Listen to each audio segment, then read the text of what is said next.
pentagram there, and they say, no, you don't, that's crazy, you don't see anything like that there, is that it's not a pentagram. They say it's not a pentagram because there's like one piece of it missing. Let's go back to the authorities that Dan Brown based his book, The Lost Symbol, on. One of those was Manly P. Hall, who wrote a book called The Secret Teachings of All Ages. Here's what Manly Hall said about this particular pentagram.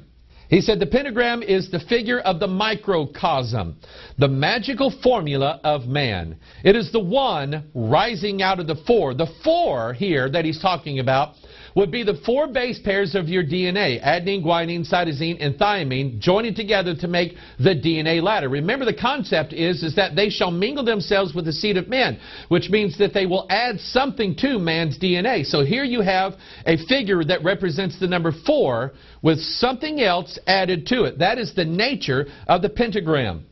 He says it is the one rising out of the 4, the human soul rising from the bondage of the animal nature. It is the true light, the star of the morning. It marks the location of 5 mysterious centers of force, the awakening of which is the supreme secret of white magic. Now, he mentioned in this, and this is what really gets me, he mentioned in here the star of the morning. That is a variant of what we see in the King James Bible concerning Lucifer. You know who Lucifer is. He's the dragon, the devil, that old serpent, the deceiver of mankind. He is the one who wants to sit on God's throne and have everybody worship Him. And that plan is seen in Isaiah chapter 14, beginning in verse 12. Lucifer is the fallen angel. And what we see in the image of the pentagram, we see a number. That number is the number 5. And so here in Isaiah chapter 14, we see Lucifer's 5-point plan. How art thou fallen from heaven, O Lucifer, son of the morning?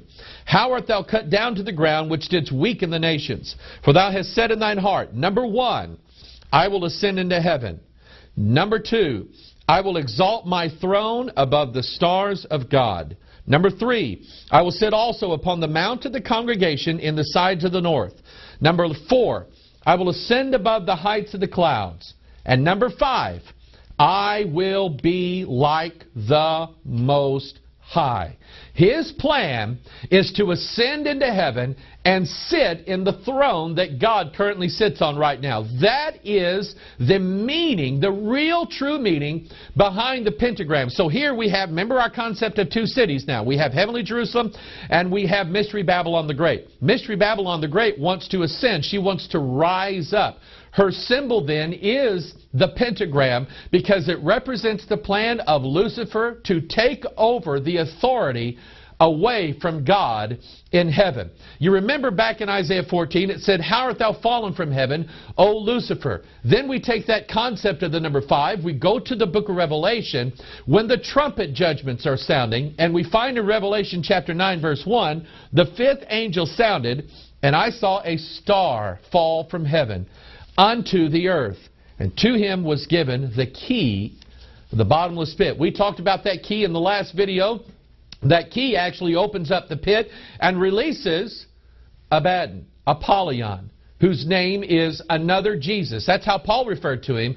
John referred to him as the Antichrist. And so here we have this concept in Washington, D.C. that it conceals, but it also is going to reveal the coming of a new Messiah upon the earth, the Antichrist.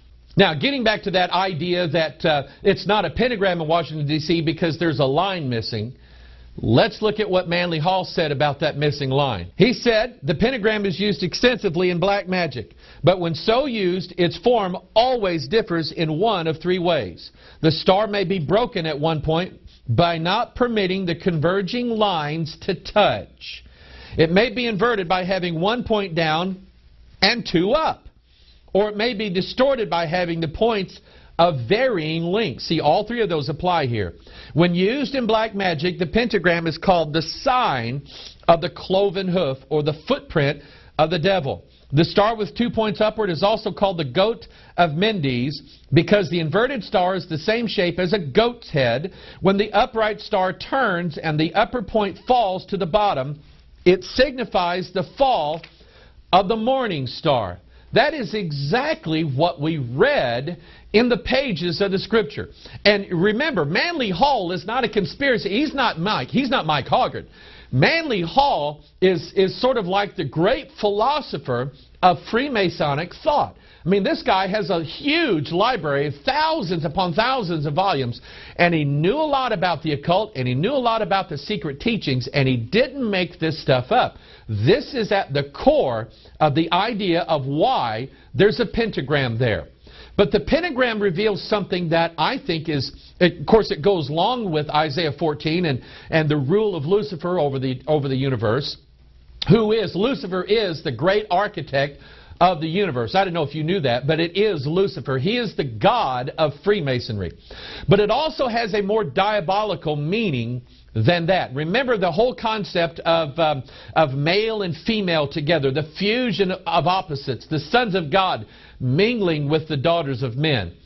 Former Freemason and occultist Bill Schnablin says that the pentagram has one use only, and that is to call up the power of Satan and bring the kingdom of the devil into manifestation on the earth. Kathy Burns wrote in her Masonic and Occult Symbols this description of what the pentagram was used for in ritual magic.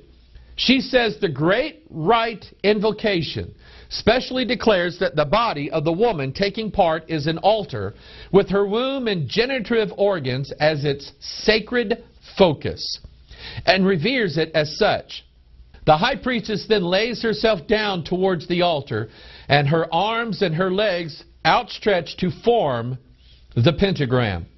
That concept, or the imagery of that concept, is seen in this DC comic book called Night Force. Here you see this woman who is about to take part in a sacred ritual called the Great Rite Ritual. Now, out of decency, I won't go into all the details, but basically the Great Rite Ritual is about a woman who becomes a pentagram, and then the high priest of the coven goes in and couples with her.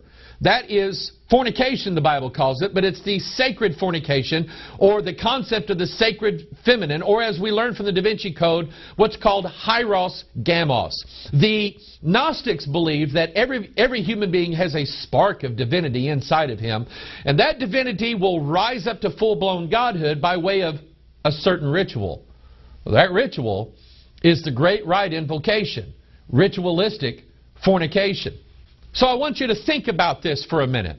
The concept, here we have a building that is a pentagram. It's called the Pentagon. And remember, it's an altar. And a woman takes the shape of an altar. So September 11th, 2001, you have occult symbolism taking place. You have the Pentagon, a symbol for the sacred feminine, Mystery Babylon the Great, the daughters of men. You have an airplane, Flight 77. Remember, that's about the producing of the false Christ. You have an airplane, Flight 77, flying into a 77-foot tall building, and the imagery is that of the union of the male and the female. Now let's go back to this pentagram thing that we see in the street layout of Washington, D.C. At the tops of this pentagram, you can see circles up there. These are circular streets that have intersections that are going into it. This is called, in Masonic imagery, the point within the circle. The point within the circle, here again, is another symbol. We talked about this in the last video. It is another symbol for the fusion of male and female together, or the fusion of opposites. The point represents the male. The circle represents the female. Albert Pike said the hieroglyphic of the younger Horus, who was the offspring of Isis and Osiris, was the point inside of a circle. Dan Brown gives a very revealing explanation of the point within a circle, which he calls the circumpunct, in his new novel, The Lost Symbol. He says, in ancient Egypt, it was the symbol for Ra, the sun god, and modern astronomy still uses it as the solar symbol. In Eastern philosophy, it represents the spiritual insight of the third eye, the divine rose, and the sign of illumination. The Kabbalists use it to symbolize the Kether, the highest Sephiroth, and the most hidden of all hidden things. That then would be a reference to the Antichrist. Early mystics call it the Eye of God, and it's the origin of the all-seeing eye on the Great Seal. The Pythagoreans used the circumpunct as the symbol of the monad, the divine truth. The Prisca Sapienta, the at-one-ment of mind and soul. So the point within the circle in all of Masonic ideology is one of the most important symbols that you will ever see. And it represents basically the fusion of male and female together and the production of their offspring, which is the Antichrist. You see it in Washington Circle, which is at the north part of that pentagram. DuPont Circle, you have the point within the circle. Logan Circle, here again a point within the circle. When we move over to Lincoln's Memorial, you see that it represents a point within the circle. We go across the bay and we find the Jefferson Memorial, here again, a point within the circle. Now I want to show you a graphic, and this really got me when I was doing the research for this video, because as I said earlier, some of this stuff I've seen several years ago, but there are things changing right now to fit the idea that Washington, D.C. is the focus point of a new world order revealing the Antichrist in the last days. I want you to take a look at another point within the circle. This is the Washington Monument. Notice that we have a point within a circle, but I want you to notice something else too. We also have two circles that join together to form in the middle, where the Washington Monument is, a symbol called the mandorla. Now, I'm going to tell you that this symbolism here was just recently put there. I don't know when, but it was just recently put there. I'm going to show you an older image from Google Earth, and this is where we're getting the images from. An older image from Google Earth, and I want you to see then that those two circles were not there a few years ago. They've just been put there. Now, those two symbols coming together form what's called the mandorla. That symbol, we found out from Dan Brown's earlier book, The Da Vinci Code, was a symbol specifically that refers to the sacred feminine. It's called a mandorla because the word mandorla is an Italian word for almond. It has an almond shape to it. Specifically, the shape of this symbol is the female generative organ.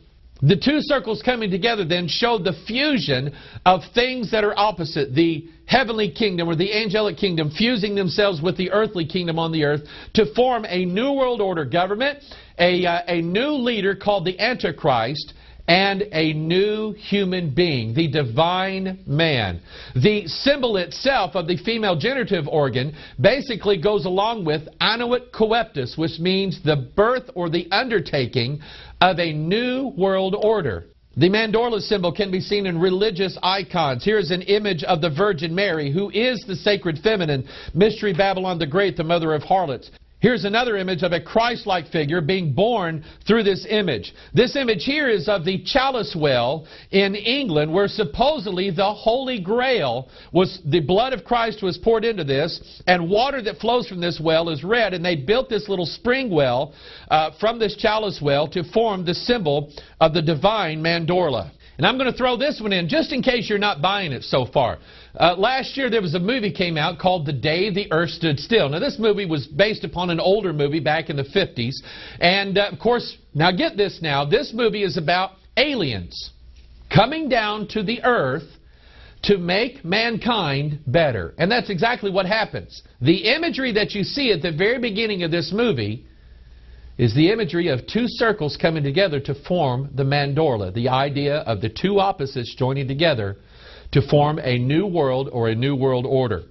Back to the point within the circle, we go all the way to the Vatican, and here we find, you remember the Washington Monument, here we find an obelisk there. This obelisk actually came from Egypt and was placed within the Vatican, and here it represents the point within the circle.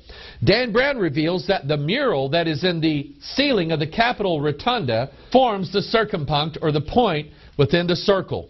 Now let's look at another location in Washington, D.C. to see a lesser-known emblem or a lesser-known symbol that is in the street layout of Washington, D.C. It's called the hexagram. Now, a hexagram is basically two triangles that are fused together. One of them is pointing upward, and one of them is pointing downward. A triangle in Masonic ideology is a representation of the number 3. So when you have these two triangles formed together, it is a veiled reference to the number 33. Dan Brown brought out in the Lost Symbol that a hexagram symbol can be formed